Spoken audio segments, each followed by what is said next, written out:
Strap in for the next panel, which I think is going to be a pretty exciting one. We're going to be discussing innovating and skilling together.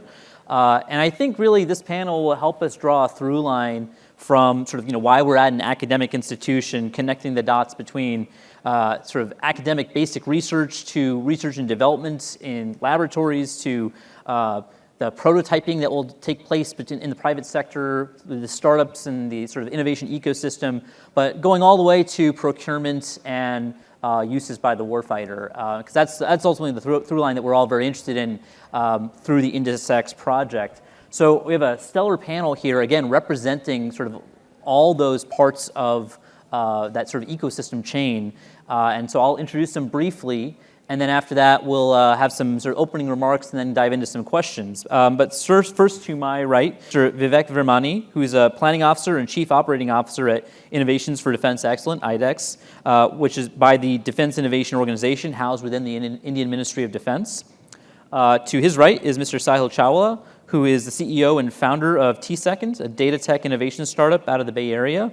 And Tsecond, Sahil intends to reform the global data sphere with technologies to increase speed, volume, and efficiency with which data travels to workplaces, homes, and across the world.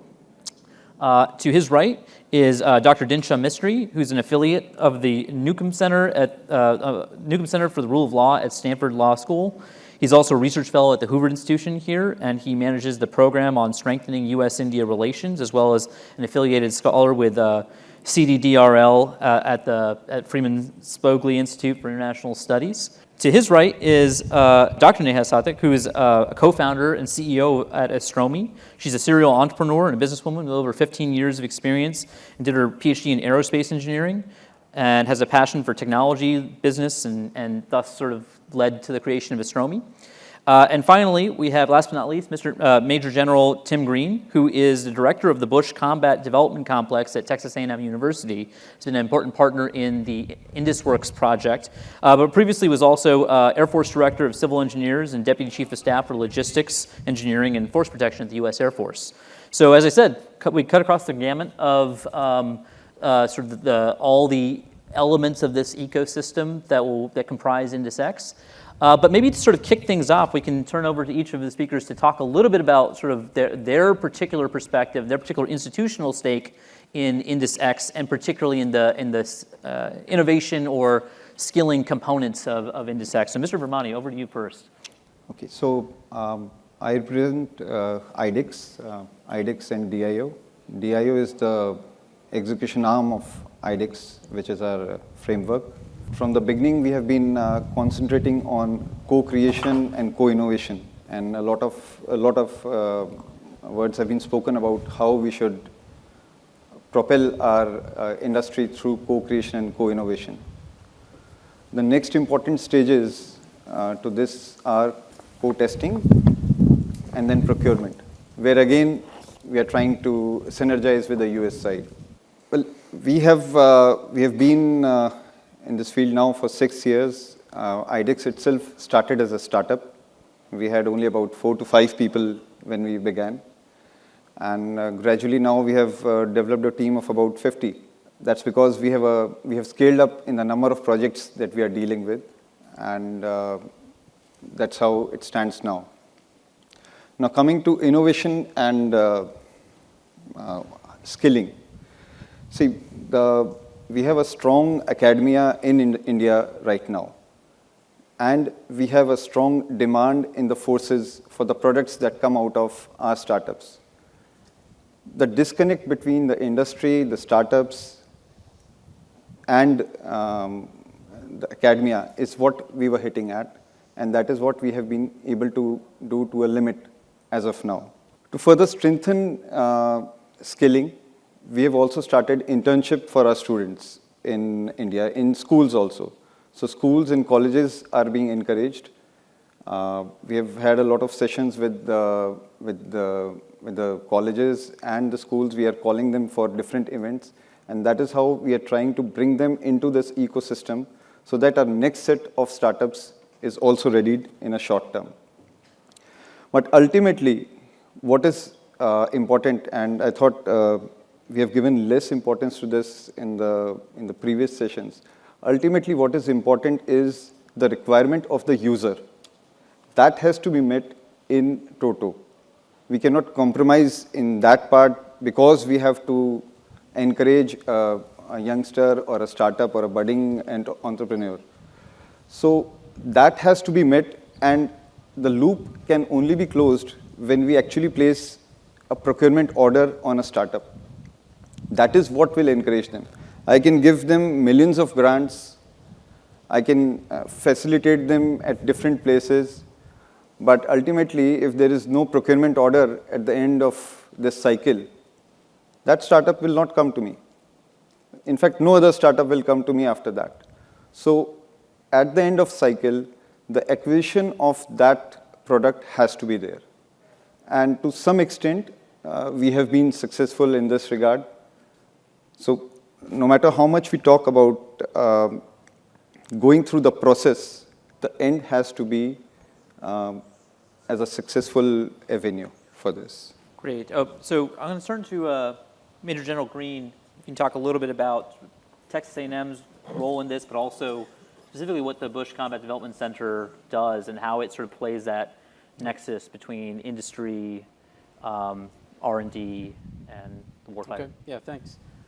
So the Bush Combat Development Complex was actually created back in 2019 is when we began. And it was in response to the Army's desire to go faster, to accelerate the development of technology.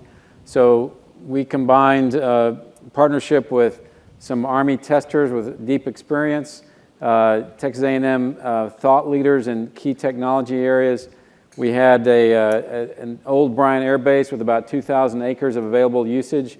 And so we were able to build some proving ground, some testing capabilities to do applied research more than foundational research. So what can we do outside of a laboratory? So we've built a couple of large-scale facilities, one of which is a ballistic air optics and materials test range.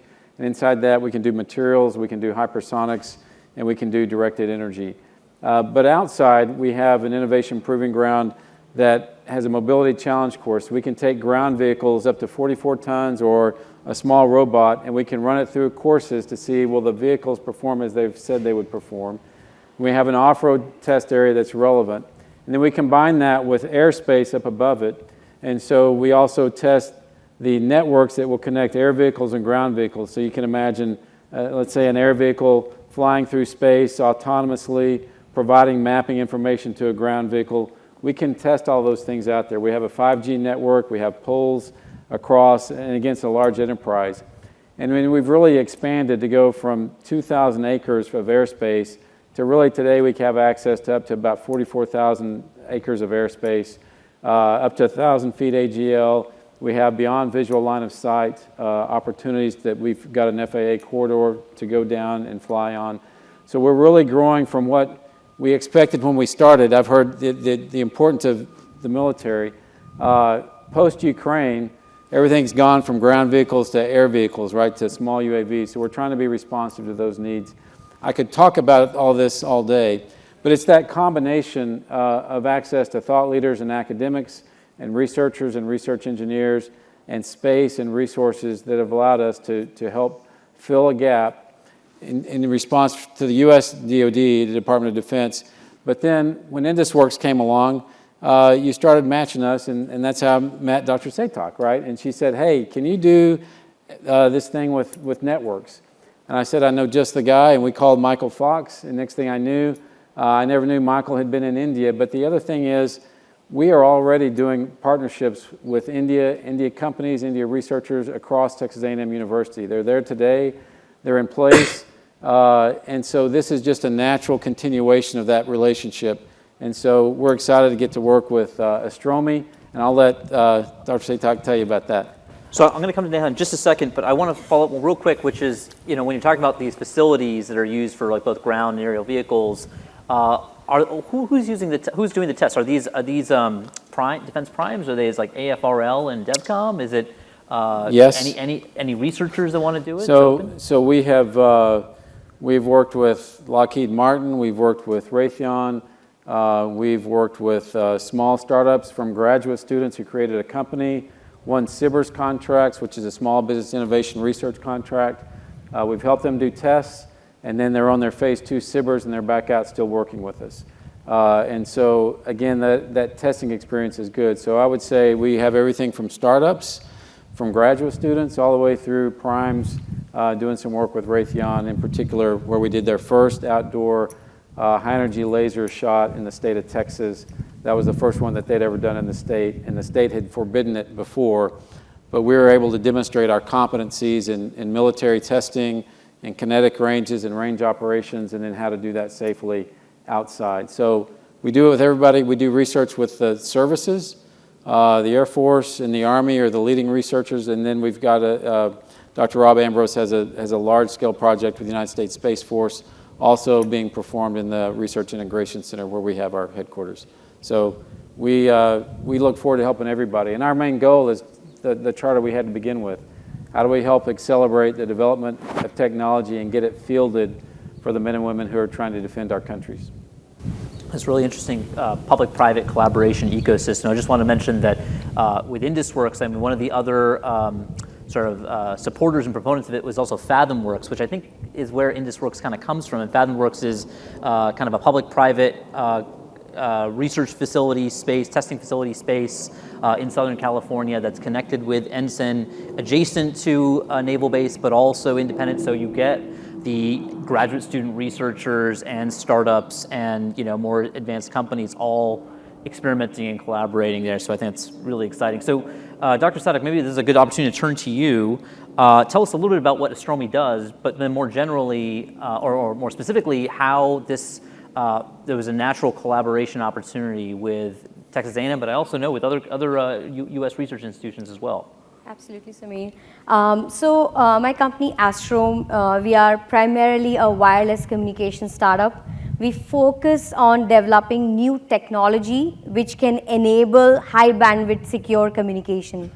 And as a company, we started with developing radios for ground communication, ground-based communication, which can be used in remote areas and rural areas also. When you develop communication tech, naturally there is a commercial application and there is also a defense application. And so that's kind of how we got started as a company. And we were lucky enough to be one of the first startups to get grants from IDEX, the Indian program which Vivek is representing on the panel. And that kind of helped us to come to a level where we could have a product which could go into a commercial market as well. And our collaboration with Texas A&M came through our desire for actually bringing the technology that we developed in India to the US. Because as a company we developed something extremely unique, which we know can help also connect people in rural US. The various programs that the government, the US government, just like the Indian government, is running. And that kind of led us to, for me, it was a natural, connection because I studied my PhD at Texas A&M. So it was like going back, to my school, and it was just a natural, collaboration that we did because they just had the right platform. They had, as Tim talked about, the 5G network setup that they made. That was kind of an ideal test bed for us to bring in our technology and, prove it. Today, I know, Samir, you asked everybody that, what is our stake in this relationship, the India and US relationship. So as an entrepreneur, I would like to say that our stake is multifold. The first, number one thing is market access. So I think US companies would like access to Indian market, and so do Indian companies would like access to the US market. And I think collaborations and platforms like these provide that. Of course, it is focused on defense, but from defense also, spins out commercial, market access. And the second stake is, of course, investments. That's something that is important for the Indian ecosystem to grow. I think that would be, the two things that I would seek from this platform. Thank you. That's great. And I'll also just mention, we can come back to this later, but you talked a little bit about how even currently some of Astrome's technology is being employed by the Indian military and Indian Army for battlefield communications that obviously sort of a lot of these dual use capabilities, sometimes you have to spell out exactly sort of where the defense sort of use case is, but it's really interesting that, I don't know if we've mentioned it today, but today, while it's the summit is the third summit of INDUS-X, it's also the start of the first, one of the largest U.S.-India military exercises, USISPF, that's taking place also started on September 9th. And I understand that the Army is sort of one of the chief users, or one of the users of this technology. So I wonder if you think about employing some of these testings in an exercise form, right? In a bilateral exercise, in a quadrilateral exercise form, to, again, showcase to other partners, showcase to other markets, but also validate it amongst sort of different sets of users. Absolutely. I think it would be a great platform if, during these exercises, startups are able to, demonstrate their technology to, multiple stakeholders all at once. I think it will be a great opportunity. And I think we really came close to doing that. I looked up an exercise by Indian Navy, led by Indian Navy, called Milan, and US Navy as well participated in that. And we were given very short time to actually get our products on Indian Navy ships, so we couldn't do it. But I think the seed was germinated during that, and I think it's really a great idea, to have startups like us and even mid-sized companies, get involved with these kind of exercises, and be able to showcase our product to multiple stakeholders all at the same time. Samir? Yeah, please. Your suggestion is well taken and executed immediately. IDEX is part of the USISPF, the joint exercise that Army and Indian Army and US have started. That's fantastic. All right, so I look forward to hearing more in the readout of the exercise.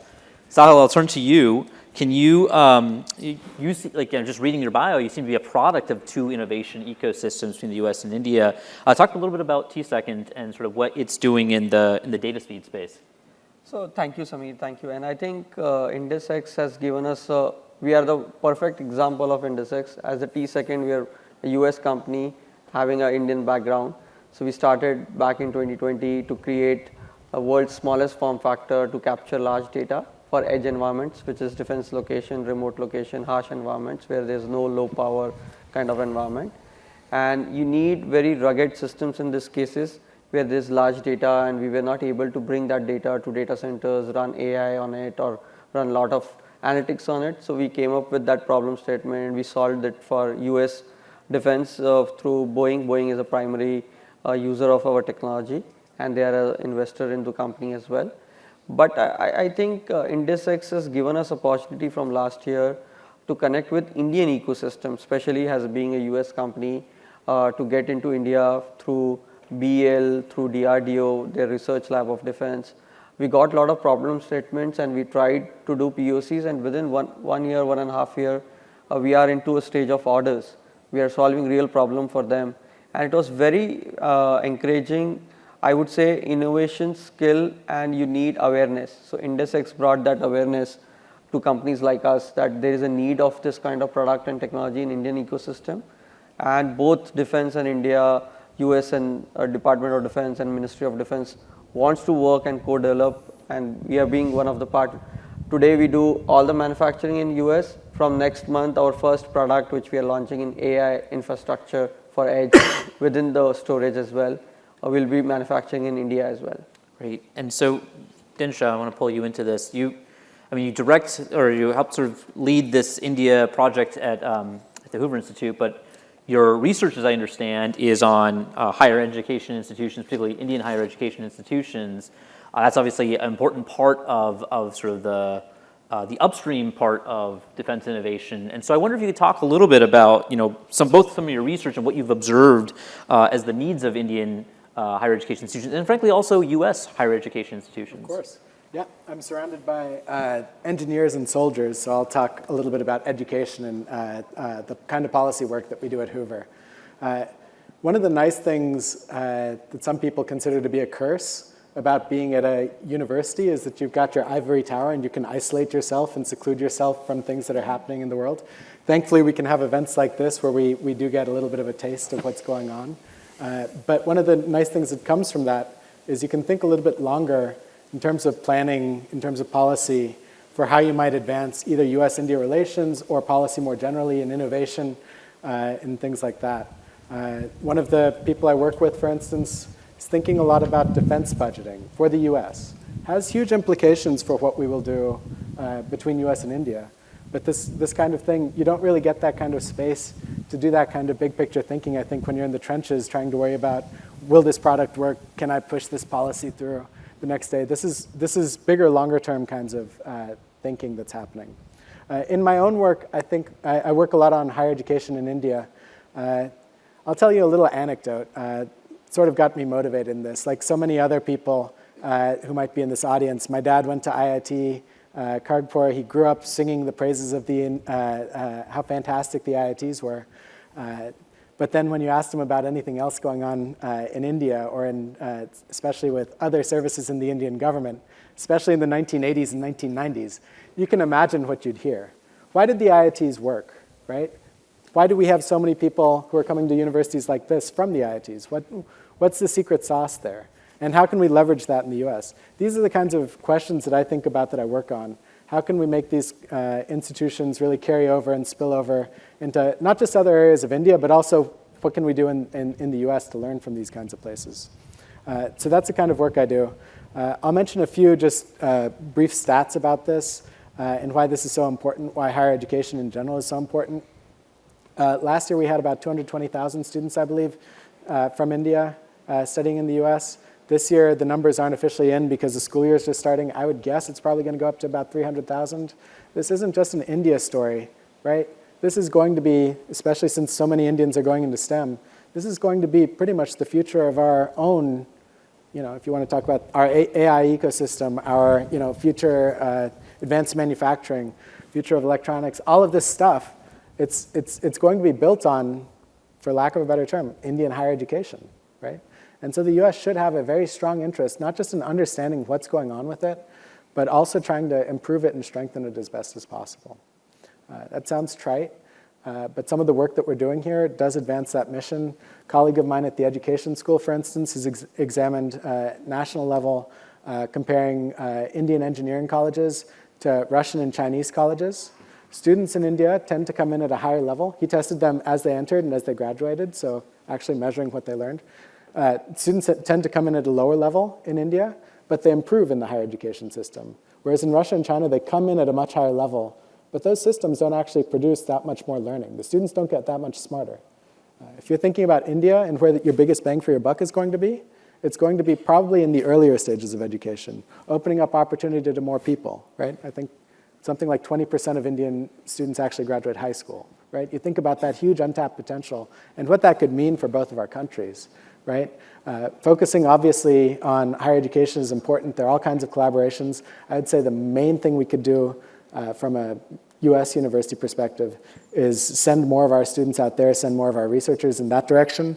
But by and large, the Indian higher education system, believe it or not, it works for a lot of things that we want it to do. We just need a higher level for that. So I'll turn it back.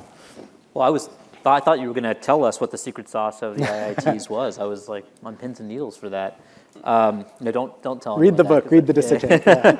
But you mentioned this point. So you were talking about sort of STEM talent, and this is something that I think the U.S. government, U.S. defense sector. I remember the National Security Council on Artificial Intelligence had a big section on talent, and that was like the number one point that former Deputy Defense Secretary Robert Work talked about was how we sort of create in the United States sort of an attraction for the best talent in the world. So Mr. Virmani, I want to ask you, on the one hand, you're also in the talent business, right? IDEX is looking to attract and develop this talent for India's own needs. So when you hear a partner like the United States saying that their desire is to sucking up as much talent as possible, is that a challenge to your objectives, to India's objectives for harnessing that talent at home, for making India, for innovations, or is that a natural opportunity and a collaboration? Well, the root of all the exercise that IDEX has taken is to not just appreciate and acknowledge the existing talent, but also to find out the hidden talent that is there. And we were actually surprised that the hidden talent was much more than what we had expected. So if there is another entity like the US also pushing us to identify more, or in fact, I should say, even during this exercise of Indus, we have been able to find startups who are not actually associated with us in IDEX, but are doing well due to Indus. See, in almost all events where we participate, we ensure that we have some startups who are not part of our IDEX team already to also showcase. Similarly, in Indus last year, we brought a few startups who were not already a part of our team, and they did well. The US, there was a good buy-in from the US for them. So we have continued that exercise. Even in the joint exercise that we spoke about, we are trying to bring in a few startups who are not a part of our group. So yes, if we get a push from a different initiative to do this, it is always a good challenge, and challenges are what we thrive upon. So maybe I can follow up with a question and then also turn it over to Tim. But so how can you leverage, how does IDEX, or how is it positioned to leverage the Indian higher education system? Do you have, I know that there are sort of an increasing number of incubators on campuses. I know that DRDO also has sort of landing spots at a number of the IITs. So how do you track, so you're not just sort of finding companies once they've already launched, but you're helping to seed the next round of sort of incubate the next round of Indian companies and startups to solve problems that you're seeing on the operational side, seeing in the Ministry of Defense and in the services? Yeah, so when we go out with the challenge to the public, we encourage three types of representations, people who can represent. One is the startups, the other is the MSMEs, and the third is individual innovators. These individual innovators could be self-employed, could be working in a company, they could be working in the defense sector, they could be part of the academia. And we have had a lot of people applying from this third category. And they have not just applied, they've actually got traction, they've won our challenges, and they've actually completed their testing and supplied to the services.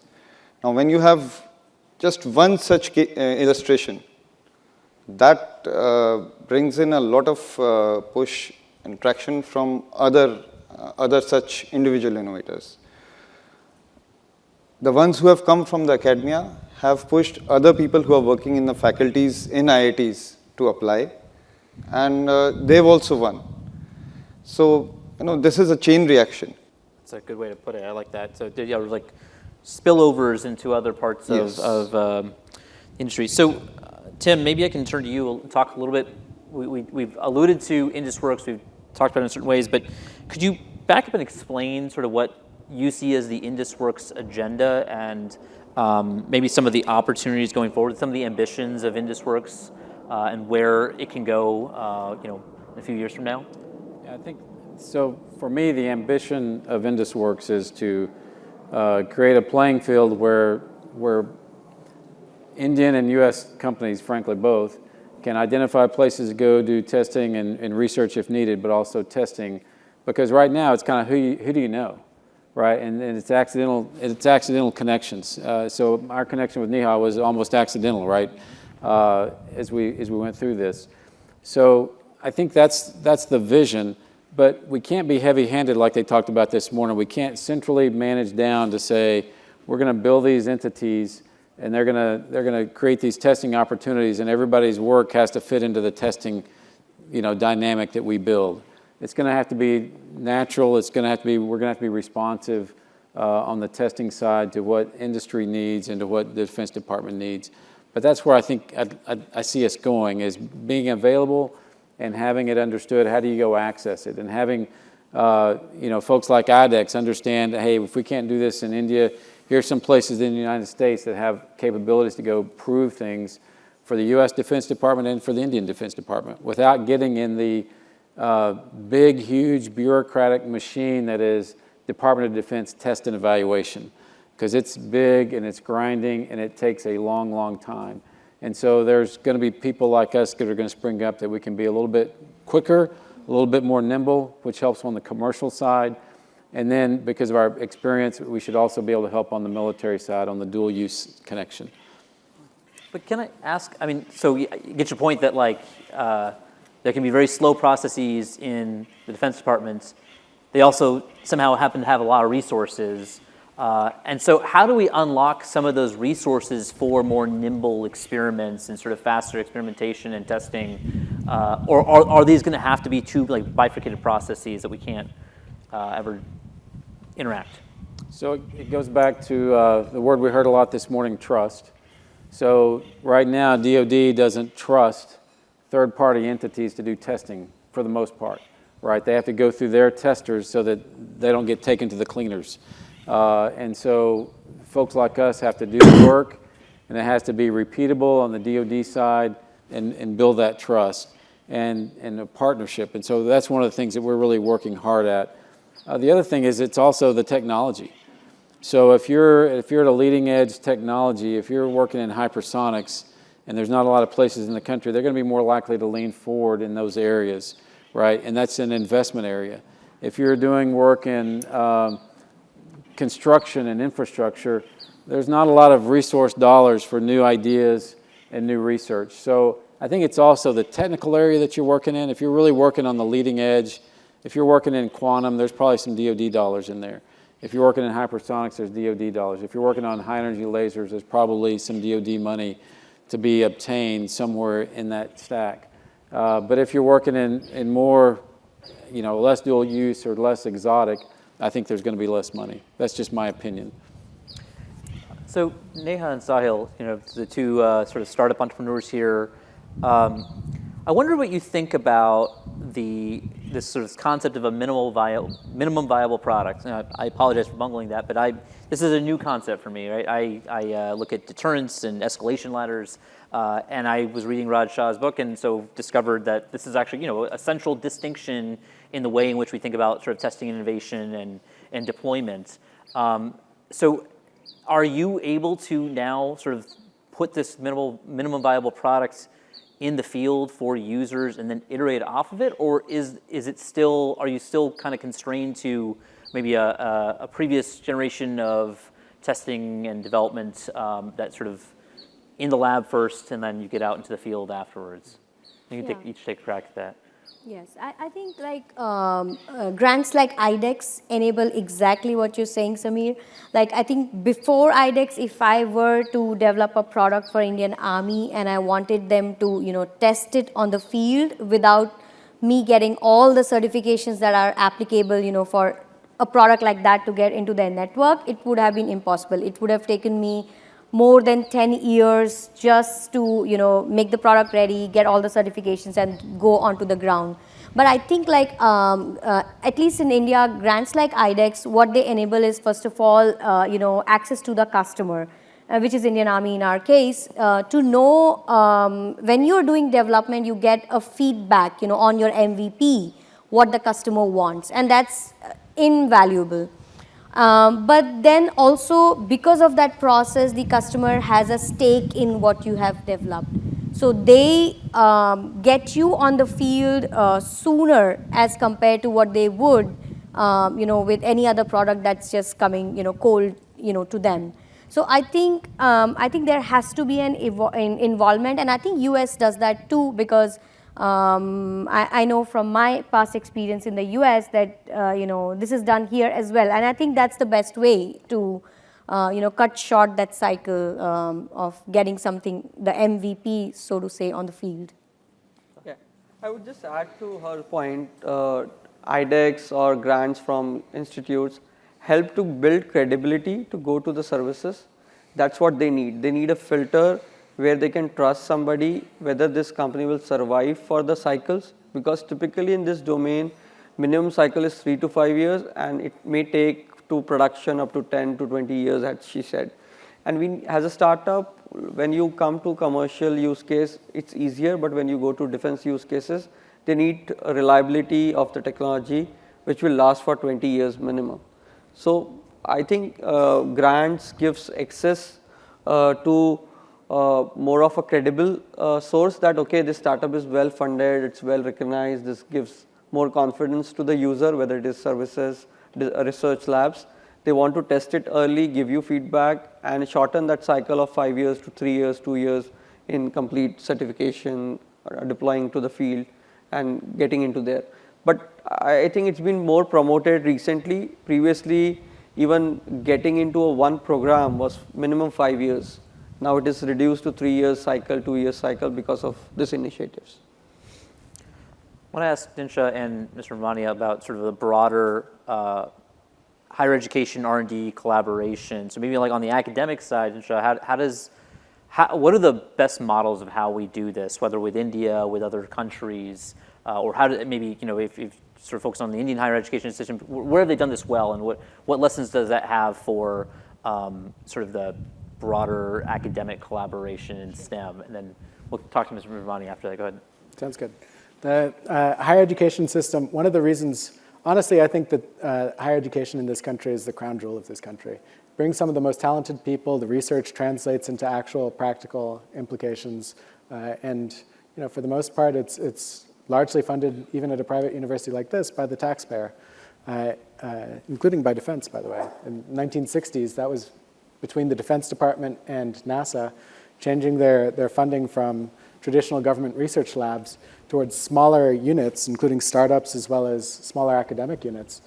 That actually filled the coffers of universities, but in this country, it also transformed them in a really important way. That's when we started to see faculty, especially STEM faculty, having much more power at their universities, right? And so they no longer needed to rely on tuition as much. Obviously, we love gifts and things like that, endowments and things. But R&D, the amount of money that came in from that, really transformed these universities into something that I think at this stage, everybody would agree that the US has world-class institutions. Along with that, one of the things that the US did, as did India, was they looked outside. And they tried to partner with all kinds of different countries. Different academics across the world were working with one another. The IITs, similar kind of story. One was started by the Soviets, one was started by the West Germans, one was started by the Americans, one was started by the British, one was started by UNESCO, right? And having those experts coming in, not saying we're going to run the show, but actually working shoulder to shoulder with Indians, just like it has here in the US, where we've got people coming together from all stripes, makes a really, really, really productive academic ecosystem. Now, if we take that to today and we think about who's doing that really well, I mean, at the risk of praising the People's Republic of China, I don't know how many of you have spent time there, but if you go over as an academic, I would assume this is also true if you're from the private sector, imagine 10 years ago, right? What's China going to do if you go out there? For the most part, they're going to roll out the red carpet and they're going to pick your brains clean of everything they can learn. Do I see that happening right now with the Indian diaspora in the US? No, that's a huge opportunity that I think both sides are really neglecting. Yeah, so Mr. Virmani, maybe we can back the question out a little bit. I mean, INDUSX is nested, I think, to some degree under sort of the broader ISET agenda, which is about building larger lines of research and development, innovation, collaboration, even outside of defense, dual use, strategic spaces, right? You have this happening at the academic level. You have like the Global Challenges Institute that I think is sort of a partnership between Indian and US academia. You have some DRDO collaboration with, for example, Air Force Research Labs on the air-launched UAV program. So you have sort of different tracks of collaboration. Obviously, what IDEX and DIU are doing, but how do we connect them all together so that it is an ecosystem, that is a network, rather than parallel tracks that are, kind of solving problems like that are similar but on their own rather than together? So INDUSX is, as we see it now, it is not a completely government-owned and government-decided initiative. from the US and the Indian side. As you said, there are so many different tracks. It will not be possible for us to control. If we control, it is like regulation. So it would not be appropriate to do that. So what we are doing is providing a platform to different entities, and they can organically, based on their requirements, decide what kind of collaboration is required. So what we initially decided was that we will have academia to academia, incubator to incubator, a startup to a prime kind of relationship. As people have interacted, we also have illustrations now where a startup is collaborating with a university. An Indian startup is collaborating with a university from US. So if we put it into strict controls of rules and regulations that governments decide on both sides for Indus X, then we'll have to say, sorry, that is not part of our syllabus. We'll keep this out. But we will allow that also to prosper. So that is the advantage that we have in Indus X. Now coming to how we will do that, if it is a business to business kind of deal, then we'll leave it to them. If there is any kind of policy related decision that has to be taken, only then the governments will step in there. So the same applies for the IndusWorks testing consortium also. It is a decision between the two entities who have to decide, and there can be many variants of the same case. Like today, one of our panelists from L&T, he mentioned that there is an MRO related ship repair MRO cases there. So that is why we had proposed the testing consortium for this purpose, that we can have cases where you require some kind of testing that is to be done to some equipment which is somewhere in the Indo-Pacific region. Why bring it back to the US? You can use the facility there. You need not build a facility. Perhaps you can accredit a facility there, which will not take 10 years. It may happen within a year maybe. And that can be used not just by the US side, it can be used by the Indian startups who actually have to sell in the US or perhaps in the global market. Now, there are so many variations that if we try to start fixing them, it will be difficult. So that is the flexibility that we want to keep in Indus X. That's great. Yeah, it reminds me in some ways of like the logistics agreement, right? Sort of like cross access to logistics, in this case, testing facilities. It's really opportunity to scale. So maybe let's take that sentiment and do a little lightning round before we open up to some questions from the audience. But in the lightning round, I'd love to hear each of you sort of tell us your idea or like your wish over the next 5 years of what you want to see that would unlock some degree of innovation, right? What actor, what action or decision that could sort of potentially do that? Maybe Sahil, we can start with you. Yeah, I think I'll go first and say, as India-US relationships are getting more mature, more trustworthy, we should focus on how we can get into a Trade Agreement Act, which is TAA list. Today, India is not a part of the list, which gives a little complex friction to companies on both sides to innovate for defense sector. Once we are in that framework, probably it will be easier to exchange technology for manufacturing, co-development, co-manufacturing, co-design. So that's one thing. And second thing is more awareness. I think, sir, you take a lot of initiatives to do awareness about policies, advocacy. So one of could be Security Services Agreement, which is SSA, which is a provision framework in US to work on foreign startups in a framework where you can work on classified work for defense. So I think awareness towards this could be more actionable, immediate, but long term we would love to see countries like India to be under TA list. Yeah, I mean, similar things that startups face, turns out academics also face. If you're going to do, if you're an engineer here and you're going to do some work on anything that receives government funding, you have to fill out a whole laundry list of forms, I'm told, before you can actually work with a foreign collaborator, right? That shouldn't be the case, especially with a country like India, especially on things that might not be security related. Obviously in defense it might be different, but even there I think we can think through ways to smooth that process and actually encourage people rather than discourage them to work with foreign collaborators, especially people based in India. I'd love to see some more of that. I think venues like this where we can actually talk about bigger picture ideas and the sweeping, what does it look like in 5-10 years? What do we want our combined innovation ecosystems to look like? I think those are really productive conversations as well. Yeah, I like the idea, like collaborative science and engineering, right? To do that requires visiting faculty and fellows that are sort of doing stuff in spaces that might be uncomfortable, but also are like they're the consequential spaces to some degree.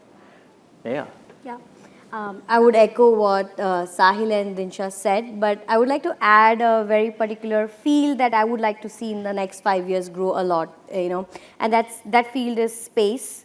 And of course I have a personal stake in that as well because my company also is going into space very soon. But keeping that aside, I think commercial space does get slowed down. The collaboration between the two countries gets slowed down because of some of the laws that are around the space sector, both in India as well as in the US. And we all know commercial space is something that is growing in India by leaps and bounds as well as in the US, and US has been so you would see that the Indian companies can probably more easily collaborate with European companies, but they cannot collaborate that easily with the US companies because of all of these laws which come into picture. So I think it would be great to see if there is, initiative that brings in this sector at least, some level of trust, and because of which some of the laws that are around this sector are eased off, at least for the Indian companies. So that would be my request to both the countries' administrations. Tim, you get to, well, actually, I'm going to come back to Mr. Virmani because you have to now consider all these proposals, right? But Tim, what do you think? So I think in 5 years, I'd like to see a trusting environment more than anything else, because the intellectual capacity of our countries is greater than we can look at, biomedicine, we can look at everything else, but if we don't trust one another, and if our populations don't trust us to develop that technology, we're going to be handcuffed, right? So there's so many people that are afraid of technology in both of our countries, I believe, but certainly in the United States, that I think that's where I would like to see us go in 5 years, is educate our folks so that we can partner and be effective and go out and solve the great problems and worry less about some other things. But so if you're asking me to dream, yep, that's a dream. But it takes everybody in here one brick at a time building up that trust and earning the trust from our citizens. Yeah, I mean, in a way you're sort of hitting at a problem, which is that, I think in the United States we talk a lot about sort of how we feel burned by a previous partner that, may have exploited certain technology partnerships. But the concern is that we should not overcorrect and then become unable to find the right partners, especially as we sort of get in a more competitive environment. So, Mr. Virmani, I don't know, maybe you have a secret idea that you are waiting to plan for, put forth in IDEX, or maybe you want to just comment on some of the ideas put forth here. Well, I thought I was to just evaluate their points, but I have a couple of... You can dream too. Yeah, I have a couple of dreams. See, firstly, we consider the success rate for startups as about 20%, maybe a little more, but 20 to 30%. Now, as of now, with the US side, we have only today maybe 2 to 3 challenges as joint challenges, which is the only quantifiable parameter of progress that we have in Index X. Now, it is very difficult to calculate 20 to 30% of success in just 2 to 3. So we want a decent number of challenges, joint challenges, from all domains. As of now, our challenges are related to Navy and Coast Guard. So it is related to maritime only. We want to bring on board the Indian Army, the Indian Air Force also. And space, of course, will come into picture soon. There's a great desire from all sides for space to come in. So we should have a decent number to represent and to assess where we go wrong. Where we go right is fine, but where we go wrong is where we need to assess. For that, we need some number of challenges. The second point is that of all the various fields where we are trying to collaborate, academia to academia or incubator to incubator or startups to primes, we need at least one success story out of each of them. And very soon, and let's say in a few months' time, we should have one success story. That will lay the foundation for other cases to come up. And that is how this will thrive. And your points we'll consider. No, that's really good. I mean, again, referencing or previewing sort of what we'll hear more on Unit X, the book by Raj Shah and Chris, that the point they make is that it's both necessary for the credibility of the enterprise, right? So for the credibility of Index X, we need to see successes, but then also it's necessary for the consumer or the viewers to sort of have models that they can then emulate. And once we have some tractable models that other startups, other universities, other sponsors can start to emulate, then we can really build from there. So we have a few minutes, I'd say about like 5 minutes for a couple questions, if we have any from the audience. Skilling at a national level requires a ton of effort, not just in a narrow way, but in a very, very broad way. So if you look at unemployment numbers, whether here or in India, they're in the high single digits, if not much higher. So I'm just curious if Indus is looking at these technologies and trying to see how do you build up the capabilities to execute at scale. And that's the question of the panel, but to everybody else, I represent Invest India, a federal arm that's looking to move activity to India, funding to India, FII, FDI. So if any of you is interested, I'm happy to chat with you after the fact, but question back to the panel while you've thought about it. So skilling technology at scale. So maybe start with Tim and then. Yeah, I'll just start. When we started IndusWorks and we started this discussion, we started with the big ideas, kind of which I said my dream was, right? But the dream has to start with the first agreement, the first partnership, the first relationship, the first company that makes something. So I think we have to get started, right? That's the first part. And then the scaling question has got to follow on that model. But you have to have a good place to start. That's why I was so excited to work with Neha, because we're the first ones to partner in all of it. So maybe that's the start, right? That's the beginning. But that's my concern, is we've got to start, because if we think too much about scaling, I don't think we'll ever get to scale. Dinsha? Yeah, workforce skilling, it's actually, I don't know what IndusX is doing specifically on this, but it's one of those problems that both countries really face. I've heard a number of Indian primes come here and say, or large Indian companies come here and say, hey, what are you doing? What are you doing that's right? And what do we point to vis-a-vis manufacturing in this country? It's a common challenge. Now, what I will say is that in ed tech, we see a lot of promising technologies that are coming out. There's a lot of opportunity, clearly, because both countries, especially if the US is going to turn back into manufacturing, both countries are going to need higher skilled workers specifically for manufacturing that will also bleed over into defense. But this isn't one of those things where, oh, we can learn from the other country. This is something where we're going to have to actually learn together, is my guess. In India, academically, the certification to a student comes from the university or college where he has studied. But the skilling, in some cases, comes when they go out of their colleges. And luckily now, we have a lot of very good incubators. Some of them are connected to the IITs, and some are in private. We have at least 2 here from India, FITT with IIT Delhi, and we have Forge from Coimbatore. So these are what we expect to give skilling to the startup. And skilling is not just technical, because if they have to develop into entrepreneurs, they need good technical know-how, they need good business acumen, and how to expand as they grow.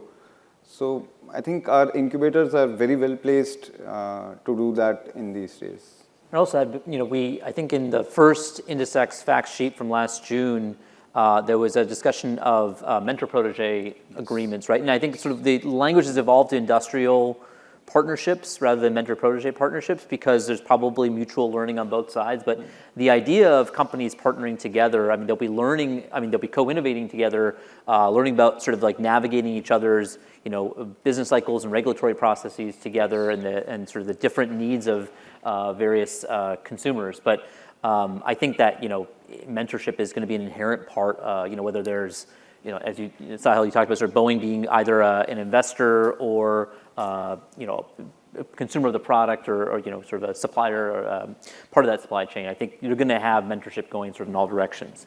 I think we're at time. I know our clock is still going, but I see 3 o'clock. Are we?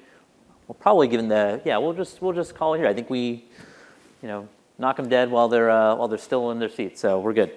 Thanks all, and thank you all to the panelists.